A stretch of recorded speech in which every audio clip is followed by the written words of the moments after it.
Good morning and welcome again to our Friday morning workshops.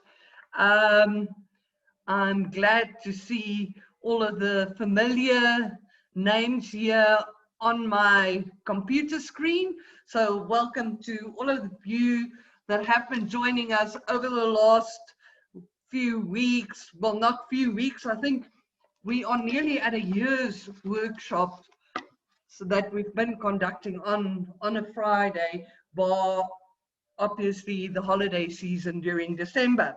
So welcome to everybody. I also see today we've got a lot of new names.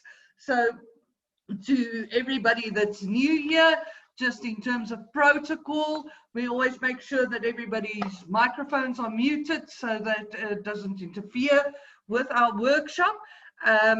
You are more than welcome to post questions to Kay, who is our graphic design lady. She always puts our PowerPoints together for us. And once again, she did a lovely job for us today. So thank you very much, Kay. You can post messages to her on the chat section. Unfortunately, while I'm conducting the workshop, I'm unable to answer any questions or have any communication with you guys. But at the end of the slideshow, as those of you that's been with us for a few times will know, I'll give you my email address. And if you've got any questions, not necessarily even on today's topic, feel free to contact me and I will gladly be in touch with you. So today we're starting a series of workshops which we are going to be conducting over the next 4 weeks. And we actually have done one of the series earlier in the year. I think it was actually our first workshop for the year. And our topic for the next 4 weeks would be herbs. Now, today we're just going to do a sort of introduction to herbs and also what do you need to consider when you are designing your herb garden. And then over the next few weeks, we will be discussing several different types of herbs, fragrance herbs, culinary herbs, indigenous herbs. We've already done the medicinal herb section, and that is available on our website, our GardenShop website, under the news tab. You'll find that there. So that's already up. But as I say, yes, the next 4 weeks we are going to be occupied by herbs, and today we are starting off with basically an introduction to herbs and how to then design your herb garden. So without delay, I'm going to share this lovely PowerPoint presentation which Kay has designed for us. Once again, thank you very much, Kay. I'm sharing that with you now, and I hope you've all got that on your screen. And I don't know why I am not having a screen here. Wait, I don't know what is going on here. I don't have the PowerPoint in front of me. I'm actually just going to go out of this again. I'm going to reshare this with you. I don't know why it disappeared, but there we go. Share. Okay. Hopefully you can all see that now. I can see it too. And I'm just going to minimize my face here so that you can all see what is happening on the PowerPoint presentation. Do that. And that. Right. You should all be able to see now. And as I said, today we are chatting about herbs and sort of a general introduction to herbs, where it comes from, where you need to plant them, etc., etc. So the question that comes to mind is, what is a herb? And I don't know what's happening here. What is a herb? So botanically, a herb is basically any type of plant that doesn't have overwintering tissue. In other words, it doesn't make wood or woody tissue. But that is in a botanical sense, and that we would then call an herbaceous perennial. But in the popular context of a herb and in herb gardening, a herb is actually any plant from a tree, which could be like a bay laurel tree, to an annual like a calendula or basil, that is of some use to man, and not only as food but also as life enhancers. Now, mostly herbs as a rule doesn't support life. In other words, we can't like eat loads and loads and loads of herbs instead of other vegetables and meat, etc., etc. But it is there to make life more agreeable and to enhance life. Herbs are those plants where the roots, the stems, the leaves, flowers, seeds, they are all used in some way to enhance life, and usually they are grown in a temperate zone. Now, people often ask me, what is the difference between herbs and spices? And now I don't know what has happened here. Oh my golly gosh. I'm just going to go back here. I don't know what happened here now. Somehow I have lost everything here. Ah, there. I hope you all have that in front of you now. So, what is the difference between herbs and spices, you might ask? Now, herbs are plants where we obviously use the roots, stems, leaves, flowers, seeds, whatever part of the plant in some form or another, but these are grown in a temperate zone. In other words, where it is not overly hot and not overly cold.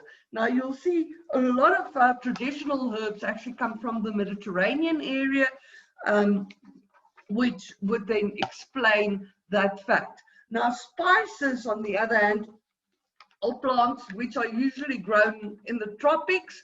And if you think of things like vanilla, turmeric, and all of those type of things, those are all heat and moisture loving plants that grow in the tropics. So usually that would be like the difference between herbs and spices. And I don't know if you knew, but 80% of the world's population still relies on traditional plant-based medicine for their survival. 25% of prescription drugs actually contain plant extracts. I'm thinking of heart medicine, for instance, that contains digitalis. Aspirin comes from willow bark.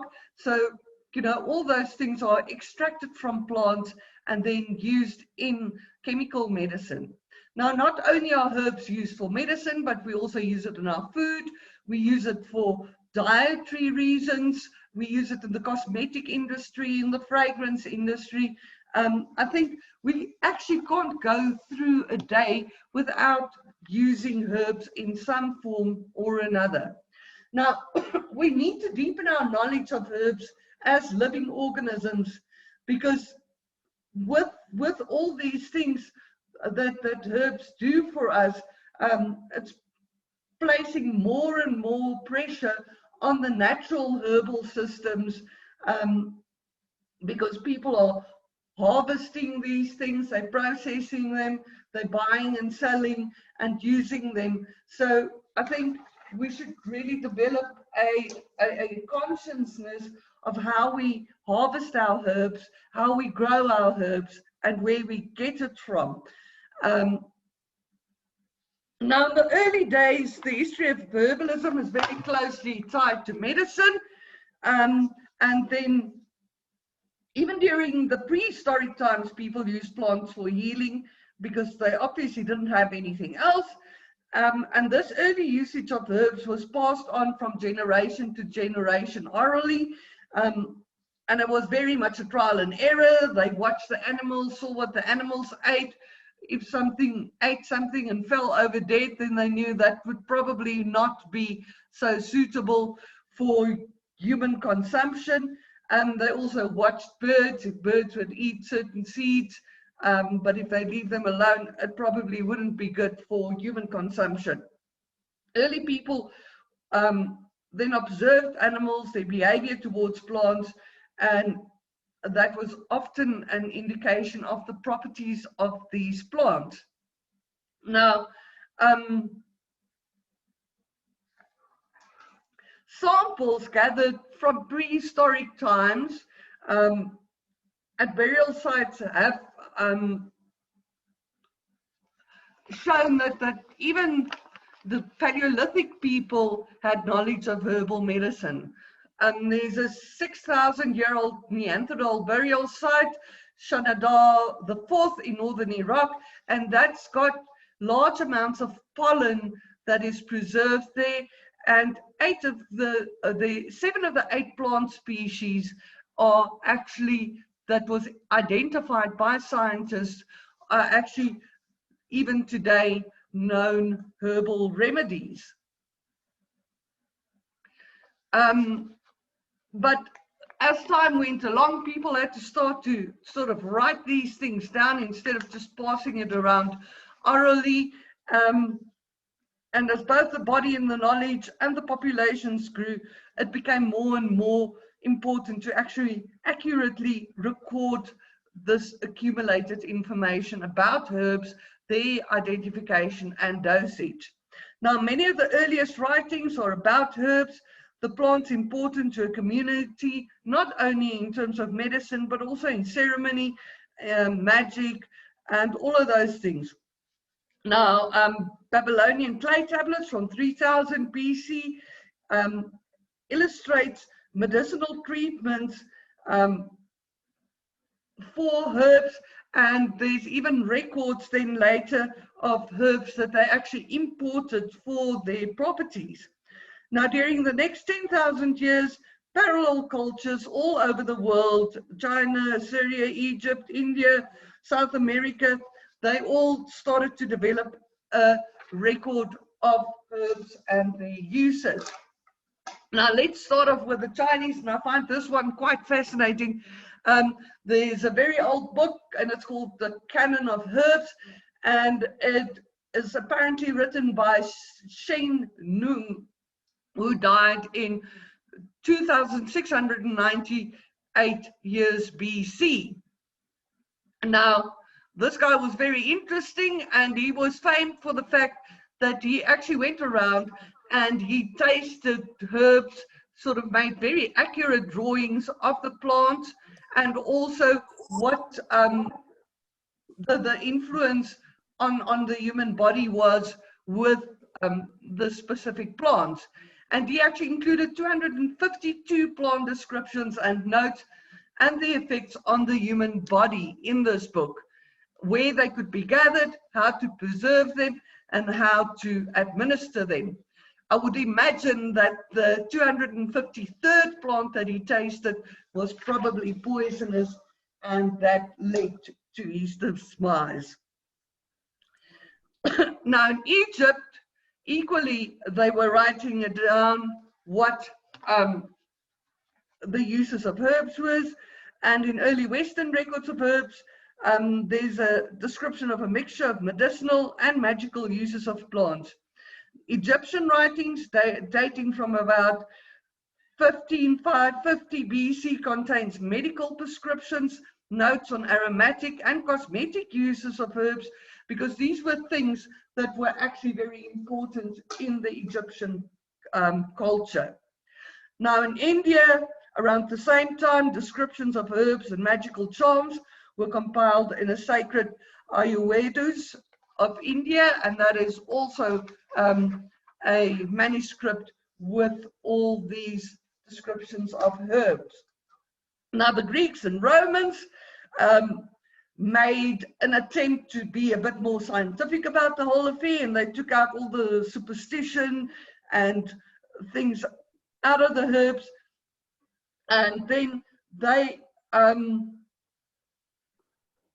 it reached the peak during the Dies Quarters, and they then published the Materia Medicia, which is basically a handbook on herbs, and it describes 600 types of healing plants, and it is the earliest surviving herbal book with illustrations in it.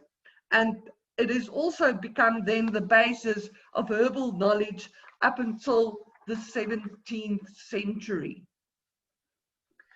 Now, human dependence on plants is characteristic of all societies. The Kuna Indians in Panama reserve parts of their forests, the sanctuaries, where traditional healers can then go harvest these medicinal plants and all the things that are so important to their lifestyle. In Antasaka, other coastal tribes of Madagascar exploit forest plants for their clothing, for their medicine, food, and building materials. And then on the island of Socotrol, fishermen throw wood chips from the demium tree into pools of water to sedate the fish so that it's easier for them to catch the fish. And then I think it's well known that the Arab horsemen and the lads from Genghis Khan were feeding their horses with a whole range of herbs which improved their health and probably made them fast and fierce. European romaries, they still gather herbs as they've done since they began migrating from India. And then obviously Africa has a very, very, very long history of medicinal herbs, and a lot of plants that grow naturally in our environment then has medicinal properties in some way or the other. Now, in modern times, especially with the hippies, and it was not only the very specific herb that they used, they sort of dug up this ancient knowledge. They wanted to get back to Mother Earth, and a whole resurgence then started in the 1960s and 1970s about herbs, and this interest has then over the years grown very, very significantly. Now, modern gardeners, we didn't grow up with that folklore of herbs, so we've got to basically relearn all these things, and we've got to relearn what the plants are for and what their uses are. And by planting your own herb garden or introducing some herbs, living herbs in your lifestyle, it will help you to understand the qualities that these herbs have, and also allow you to fall back onto that ancient knowledge. Now, how do you plan your herb garden? Well, first of all, you've got to select a site, and the best site would probably be a very sunny spot. Most herbs do need sun. As I say, most of herbs sort of come from the Mediterranean. It's very sunny, the soil is well drained, so for most part, most herbs don't like shade, and they do not like wet feet either. And you would also want your herb garden to be a place where you can retreat and sort of regather your strength, as it were. So aim for an area where you've got at least 3/4 of the space in the sun for most of the day. There are a few herbs like parsley and mint that will do well in the shade, but those are really few and far between. And as we go through the next 3 weeks coming, we will be discussing sort of different herbs, what their properties are, and where it is best to actually then grow them. If your herb garden is on a little bit of a slope, that can also help, because that helps with the drainage, and it also sort of helps that your herbs get that solar energy that is needed for them to grow well. So if at all possible, place the garden close to the place where you are actually going to be using the herbs, like your kitchen, for instance, or you might have like a little potting bench in your herb garden, or a little outhouse where you concoct your brews. So now you've selected a site, and now you've got to decide, what style of garden do you want? Do you want a formal garden? Do you want an informal garden? Do you have very little space? You might need to do a vertical garden, or you might have to do your garden in pots, for instance.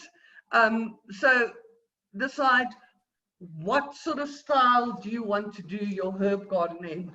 Now, as I said, you can do it in a formal style, the traditional sort of medieval style, where you've got pathways crossing, hedging, where herbs are placed together in specific sections and areas where they need to be harvested. You can do an informal garden, like the one on the picture on the left-hand side, where it's just sort of a random planting of the herbs of choice. You can do a potted garden.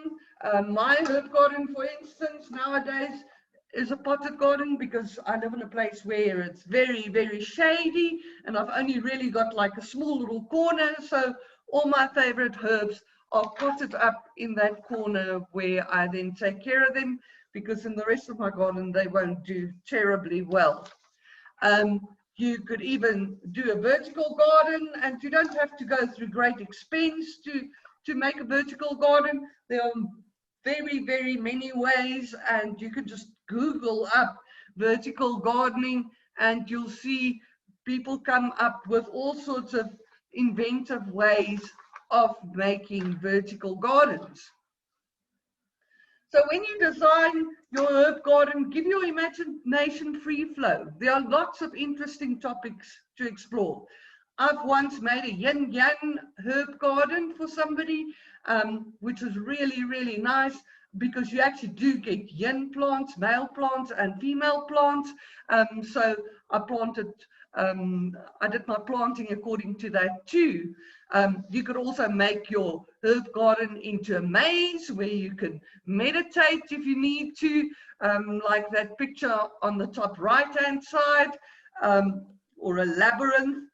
You can have a secret garden where you can retreat to, a feng shui garden. So, as I say, your imagination is your only limit when it comes to planning your herb garden. Now, very important, you really need to allow access in your herb garden. If you've got a vertical herb garden, then make sure that you can reach the topmost plants for watering and for harvesting. If you've got pots, make sure that you can access all your pots, especially if it's like in a corner. You don't want to like move pots around the whole time to actually be able to water, feed, and harvest your herbs. If you're having a herb garden in your garden itself, make sure that your pathways are at least like about 75 centimeters, that your pathways are about 500 millimeter, half a meter wide at least, and that at no point you should be further than 75 centimeters, or what your reach is from any part of your plantings. Paths in the herb garden can also be quite crucial in the design of your actual herb garden. It can help sort of shape your herb garden. And in all garden plans, a straight path through a space should be avoided. because in your herb garden, you want to meditate, you want to meander. So avoid straight, long paths, rather cross-section them, or if it's an informal garden, make a sort of a winding path then. So some people sort of plant the herbs sort of together, but if you've got a nice big herb garden, you can divide it in different sections. And traditionally, the medieval sort of monastery sections for the herb garden was a medicinal section where you would plant herbs with mostly medicinal properties. You would have a culinary section, which is your plants that's used for cooking. You would have an aromatic section. Those are all those lovely scented plants. You would have an insecticide section, in other words, plants that can be used as teas for insecticides in your garden. And then an indigenous section, which in our case would be an indigenous African section. So those are sort of suggested sections in your herb garden if you want to sort of sectionalize your herb garden. Now, things that you need to take into account is, remember, some herbs are annuals, like basil, for instance, and others are perennials, like fennel. I think somebody's got their microphone on. If you could just please switch it off. Okay, so what I said is some herbs are annuals, some herbs are perennials, and then you also get some biannual herbs.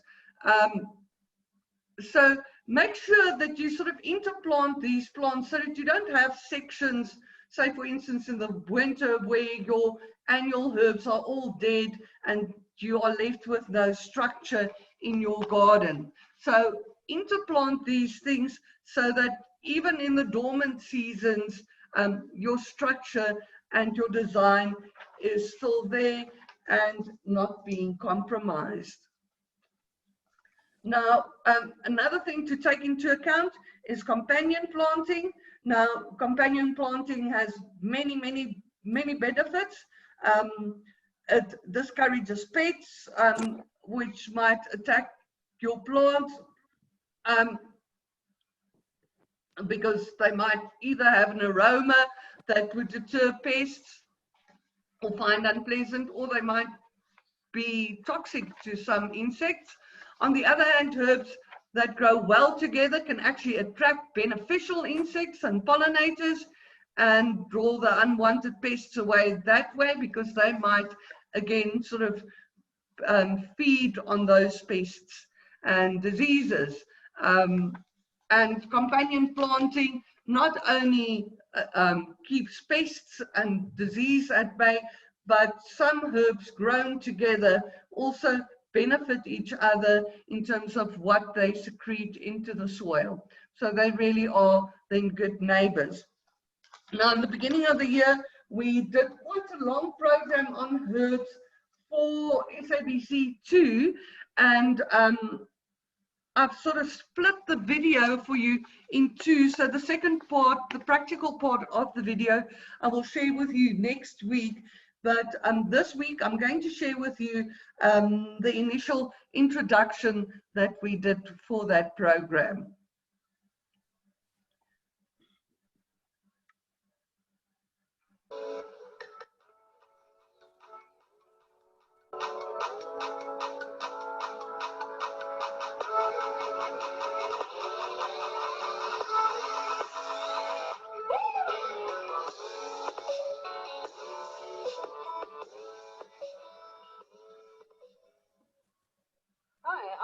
I'm your garden guru from GardenShop, and today we're going to chat a little bit about herbs.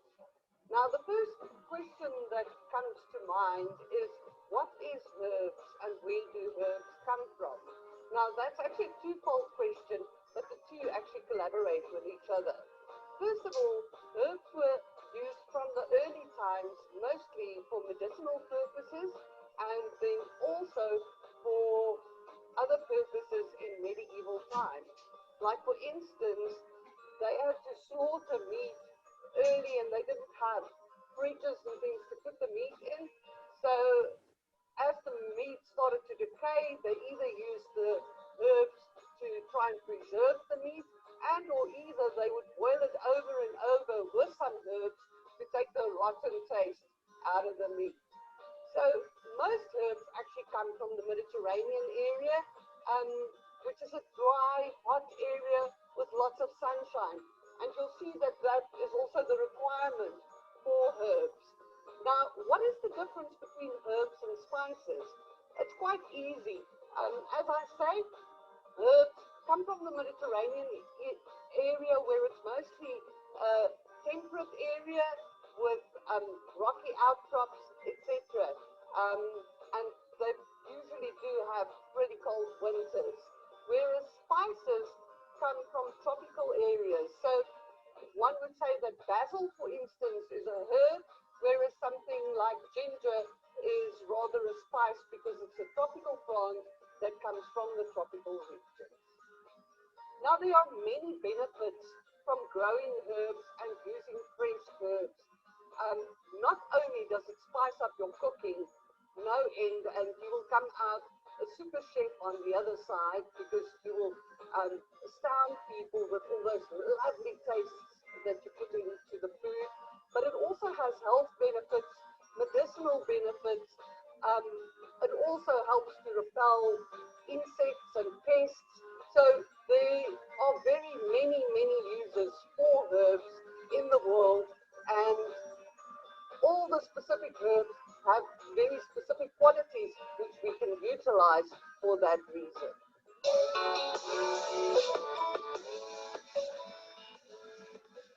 Something like parsley, for instance, that I'm sure we are all familiar with, is a very useful herb. Not only is parsley delicious with your food, does it look great as a garnish, but it also contains a lot of vitamin C and a lot of chlorophyll. So vitamin C, as we all know, that boosts your immune system, and the chlorophyll can actually help you when your breath is smelling a bit. So after you've had those garlic snails, you can just eat some parsley and you won't deter your partner tonight when you go to bed. Now, another very interesting herb is lavender, and I'm sure we all know lavender. Now, there are very many different species of lavender, and apart from the fact that lavender smells terrific and it's used in the perfume industry, not only for perfume itself, but also for potpourri and all sorts of essential oils and things. It also helps to deter insects. So if you put some lavender in your cupboard, it would help to get rid of the fish moths that wants to eat your clothing. Now, another one I think that we're all familiar with, that is mint. And again, we get very many different varieties of mint, and they all taste better, different, and they all smell different as well. But your common garden mint, again, it gives you a nice, refreshing taste. It contains a lot of vitamins. It is also a pesticide, and the essential oils are also used in aromatherapy and other things. And then, as we all know, great cooking too. I mean, peas with a little bit of mint sauce or some nice lamb with mint sauce, the two just go hand in hand.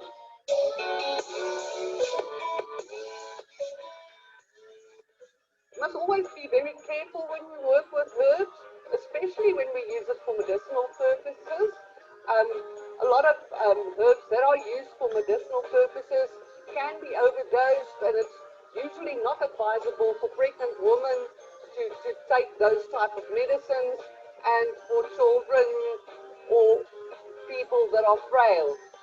So if you do use herbs for medicinal purposes, please do make sure that you do your homework very carefully, follow recipes accurately, and don't do anything out of the ordinary.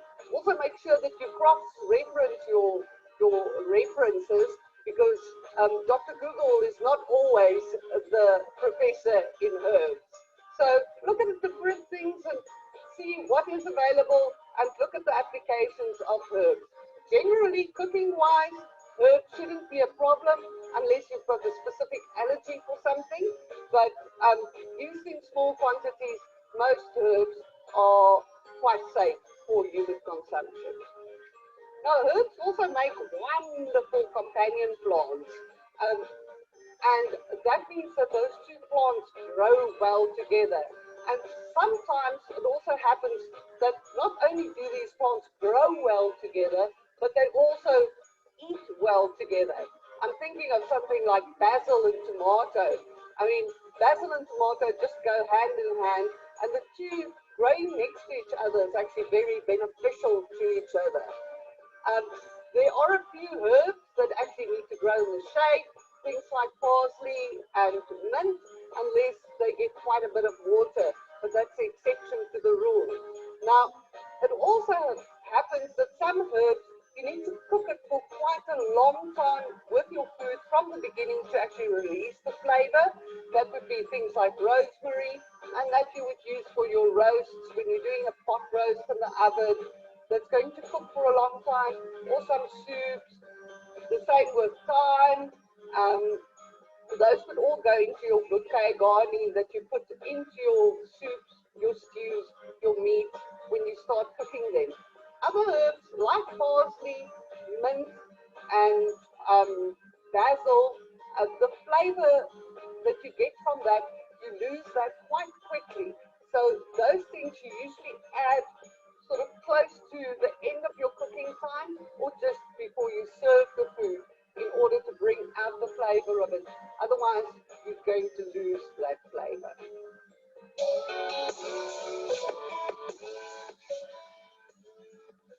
Now, people often ask the question, is it good to use dried herbs or do you prefer fresh herbs? Now, again, that is a matter of the actual herb. But as a rule of thumb, fresh herbs are far more active than dried herbs. For instance, something like basil, as I've mentioned, it loses its flavor quite quickly. And you can use a whole bottle of dried basil and you will still not get that basil flavor. There is something like rosemary, you would get more flavor out of a dried bottle of dried herbs, but it still is better when it's a fresh herb. Now, another interesting thing is too, there are ways that we can preserve our herbs so that we can use it in our cooking if we don't have the fresh herbs available. And I'm talking here especially about our annual herbs, like basil, for instance, which dies back in winter. Now, instead of drying the basil, it is better to like freeze them in ice cubes or make a basil pesto with olive oil, and you'll still preserve that flavor without losing it.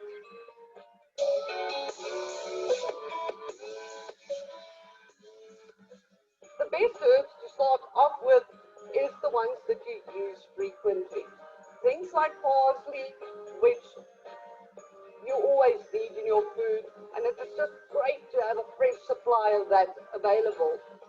I would recommend too that when you start growing your herb garden, forget about planting them as seeds. Rather buy plants and plant those plants. A lot of herbs are actually perennial. That means they're going to last year after year. So you only have to plant one plant, and that plant should last you for quite a while. Rosemary, for instance, is going to grow into quite a big bush. The same with lavender, and then things like bay laurel, for instance, can grow into a tree if it's planted in the garden. So all of those things would matter when you plant them. So you've got to select the right pots, you've got to select the right soil, make sure that your pots drain well.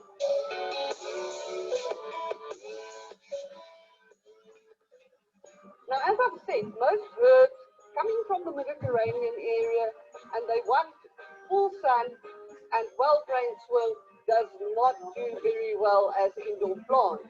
Now, it is fashionable to have some herbs up on your kitchen windowsill so that it's ready there for you for the use. Now, if you want to do that, as I said, it's not a good position for herbs. What I recommend then is plant 2 or 3 of every herb, and then on a week spaces, rotate the pots from inside the house to outside where they can get enough sun and where they can get all the lovely things that nature has to offer, while you're putting the rotation pots in your windowsill, and then next week you just swap it around again, and that way you can make sure that you've got fresh herbs in your kitchen all along.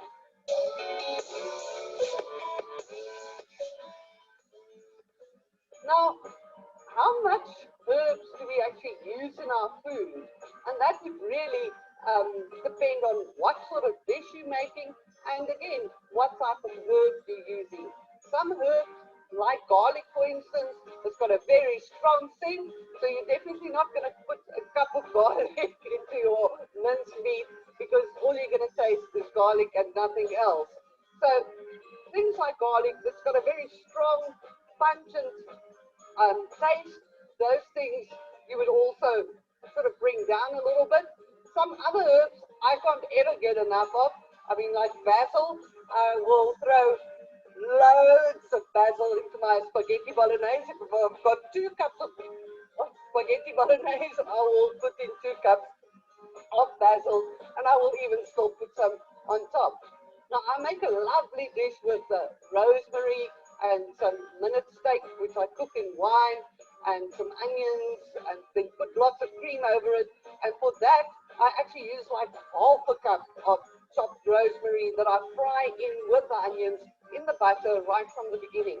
Again, the butter also brings out the volatile oils in the rosemary, so it makes that taste stronger, and you can really taste it. So, as I say, it really depends on what you're cooking and what is the taste that you require in your cooking, and what is your personal taste in terms of things on how much of whatever plant it is you're going to use. Now, harvesting your herbs is also an interesting point, and people sometimes say, how often can I harvest my herbs? And again, it's going to depend on what plants it is, how big your plants are at the time, and how much you require for your cooking. So I think one would sort of estimate how much you're going to need. Me, for instance, I plant loads and loads and loads of basil, because I always need basil, and I always need parsley, and I always need chives. So I've got a good source of that, and I harvest that virtually every day of my life, but I've got enough plants to actually sort of sustain me. Things like lavender, for instance, will grow into a very big bush, and the more you actually prune it, the tighter the bush will become, and the more dense the bush would become, and the more you would be able to use it. So depending on how big your plants are and how much it is that you need, that will require when you can harvest or not harvest. As I said, it's important when you plant your herbs, please make sure you've got a sunny position for them where they can grow, and where the sun is adequate for those plants. Also make sure that your soil is well drained. Herbs don't like waterlogged areas. So if you're using pots, you would use well-drained pots. You would put some stone at the bottom of the pots, and you would use a good quality potting soil for those pots. Don't ever use garden soil for pots, because garden soil compacts, and eventually the plants can't grow very well, and the roots can't absorb the nutrients in that type of soil. Now, also something to remember is when you planted plants in pots, you need to feed them, because the nutrients and the food sort of leaches out of the pot, and that plant, the roots can't go anywhere to go and look for food. So it's important that you give those plants a good substitute of food, something like an organic nitrosol, for instance, which contains everything that plants need in the liquid that you then pour over the pot.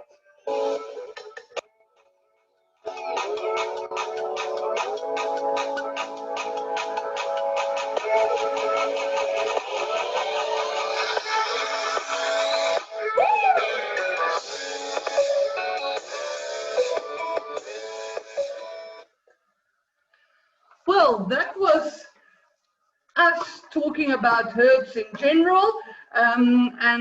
Next week, I'll show you the second part of the video that we did for the SABC, which will actually show you how to practically plant your herbs in pots. So that section I will show to you next week, but I hope you found that informative too. So just to finish off today's presentation, I just want to sort of, a bit tongue in the cheek, sort of talk a little bit about the folklore regarding herbs, because there is quite a bit of it, you know, that over the years has sort of people sort of associate different things in herb gardens and about certain herbs, sometimes with certain things. Now, one of these things is that you should actually have a cross-section path in your herb garden, because that is going to scare away the devil. And I'm sure we don't want the devil in our herb gardens. Then it's also said that a speckled toad should be encouraged to live in your garden to protect the young herbs. Now that makes absolute sense to me, because I'm quite sure the speckled toad will eat up all those slugs and things that's going to devour your small little plants. So I don't suppose it has to be a speckled toad for that matter. I suppose a brilpara would do too, or a platana probably just as well. And then apparently the devil doesn't like water much. Well, I would imagine so, because he lives in a fiery place, and water kills fires. So it's good to incorporate water into your herb garden. But apart from the folklore, it would also encourage biodiversity in your garden. In other words, water would attract things, say something like frogs, and also birds, which might eat some of the pests and diseases that is in your herb garden. Now, you can incorporate water in very many ways. You can have like a bird bath, or you can have like a little water feature, or a bigger pond. It all just depends on what your space allows and what your personal taste is. Now, apparently, also elder trees at the entrance of your herb garden is said to keep witches away. That one I also find a little bit tongue in the cheek, because witches are often associated with herbalism. So, I don't know if the poor witch can't get into her herb garden, that's going to work. Maybe she doesn't plant an elder tree. Who knows? Then apparently, if you burn the left horn, mind you, it has to be the left horn of an ox, on the shortest winter day, which I think it would be the 21st of June, that's midwinter here by us, and that will keep out the dark mists and frosts and chase them away. Okay, so on that one, no comment at all. And then apparently also, if you plant a pair of camphor trees at the entrance of your a herb garden, it will bless everybody that pass between them, and especially a newborn baby. And in medieval times, after a baby was christened, they actually sort of walked through two camphor trees to then bless the child. So that's where that comes from. So again, it's competition time, and last week we were talking about winter gardening, and let me just see, where is my picture there? Yes. Doris, are you going to come in here a bit? Happy to be here, myself. Can you move a bit forward, I think? Forward. Yeah, so we can see your face. Oh, yeah. Come in this way. Yeah. Watch yourself, okay? So we can see you. Are you looking at yourself? Good thing. So last week we were talking about winter gardening, and RTE sponsored us a little winter hamper with some pots. Actually, it was a pot and some frost cover, but I don't know what they did, because they sort of got a bit confused, and so they actually sent me a double order. So whoever's going to win today is going to win a double up prize. They're going to win 2 pieces of frost cover and 2 pots. Good for that person. So you're our adjudicator here, Doris, and we've got all our things shaking. Rightio. And our question last week was, how can you protect your plants against frost? And congratulations, Sally. And Sally says you can cover them in a frost blanket. You can also use straw around them or build a teepee around them, either with straw or with cardboard. So congratulations, Sally. You are the winner of our double up prize this week, which I will be in contact with you, and we will get your prize to you in due time. I think your plants are going to need that little blanket as well. But if you didn't win, oh, Doris, don't you want to bring that Kirchhoff's bag here for us? So this week, Kirchhoff's is sponsoring our competition for this week, and I really didn't know what they were going to send me, but they sent me this lovely bag, and inside the bag there's basil seeds, some chamomile seeds, some lavender seeds, thyme seeds, and coriander seeds. But that's not all. They gave a little garden hand trowel and hand fork for us as well, and then something that's coming in very useful this time of year, they gave us a very nice pair of secateurs as well. So all of this going into this hamper for this week, all very beautiful stuff, and one lucky person will be winning that this week. So in order to qualify for the competition and for our draw next week, you've got to answer this question. What is the difference between an annual and a perennial herb? So the question is, what is the difference between an annual and a perennial herb? And you can send your answers to me on an email to subi@gardenshop.co.za. That is subi@gardenshop.co.za. And then you tell me what is the difference between an annual and a perennial herb. Please also just remember to write your contact number on there. It makes it a bit easier for us to contact you if you are the lucky prize winner. You don't want to delay in finding out whether or not you've won. So your contact number, and where possible, also your closest store. I know there are some people that's on our meetings that's not even from South Africa, but even if you win the prize, we will make sure you get it. Doesn't matter where in the world you might be. Okay, so you answer that question for me. What's the difference between an annual and a perennial herb? Send it to me at subi@gardenshop.co.za, and you will be in the draw for next week's competition. And then just on a final note, that's our Kirchhoff's competition. Sorry, I never slipped the next slide. So that's my email address, the question there below.